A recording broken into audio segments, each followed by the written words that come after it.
Hey guys, and welcome to my channel. Today I'll be showing you how to achieve this look. I'm prepping my eyelids using Peaches and Cream eyeshadow primer first, applying an even thin layer all over the lids with my Morphe brush. Something went wrong with the sound while filming this look, which is why I'm doing a voiceover and why you see me talking with no sound, so just in case you were wondering.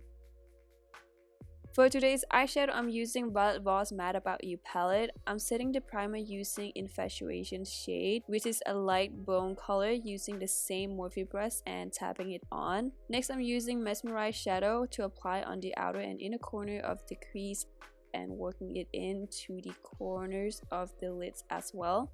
I'm using Nataschap Beverly Hills little duo brush that comes with their eyeshadow palettes. It's so good for blending the matte shadows. I also got a bad sunburn around my nose and lips from working in the field the other day. I did makeup on location outside my town. So beautiful, but I also prior to that got allergies as well as a cold, so it wasn't a very pleasant time, but it was well worth it. Just a little info just in case you're wondering what the hell is going on with my lips. I'm darkening the look on the same area using Desire shadow. This time I'm using a Suave brush and concentrating this more towards the lid rather than applying it over the first shadow application. And using Anastasia Beverly Hills blending brush in between to blend it out.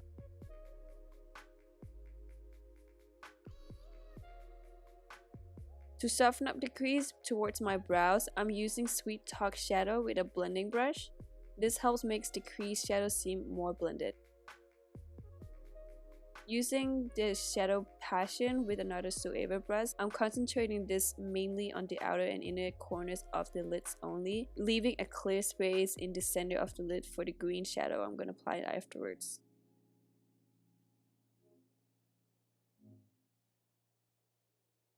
For the green, I'm using Dose of Colors Mermaid EyeDeal Duo. This comes with a cream and pigment at the bottom. For the cream, I used a very small amount. It does tend to crease if I apply too thick of a layer of it. This is just to give a base color, and when I apply the pigment on top, it really grabs onto the pigment.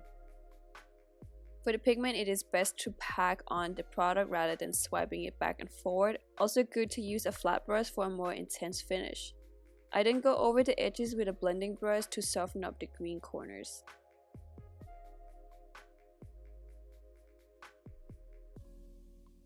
For the bottom lash line, it's pretty much the same routine, just working the matte shades on inner and outer corners and making sure to blend the shades and applying the green shimmer in the center.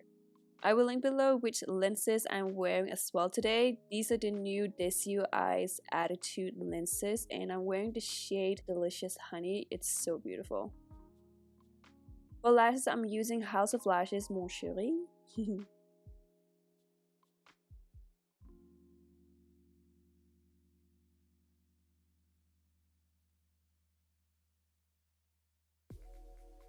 Then for my under eyes, I'll be applying a thin layer of Tarte Cosmetics Under Eye Corrector, and I'm using the shade Light Medium. I freaking love this. I find this to fit a lot of different skin tones, so just make sure to use a very thin layer, because if you use too much, it can create texture under the eyes, which makes it look like you have wrinkles. So a little goes a long way. Then using Jane Iredale BB Cream, this is my go-to foundation. I apply a mix of two shades using a duo fiber brush from OBB and making sure to tap around the under eye area where I applied the under eye corrector. So I worked the foundation over top of the corrector instead of mudding the foundation and corrector together.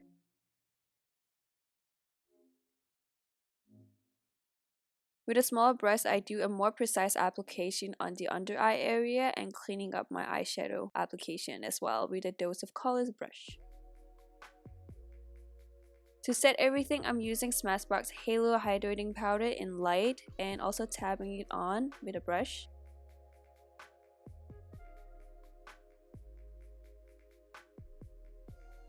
I decided to do a light contouring using the Peaches and Cream Sculpting Powder in light medium.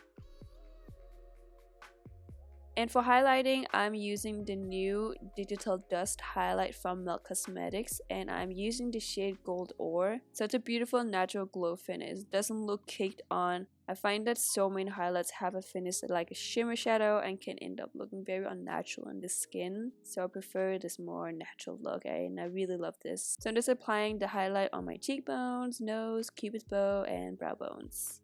For lips, I'm using Frail Cosmetics lipstick in the shade Rose by Goar and topping it on with Nataschap Beverly Hills lip gloss in Dainty. And that is it for today's makeup look. I hope you guys enjoyed this video. Please give it a thumbs up and subscribe if you haven't already. And so sorry for my voice. I still have a cold, so I sound very congested. But until then, see you next time.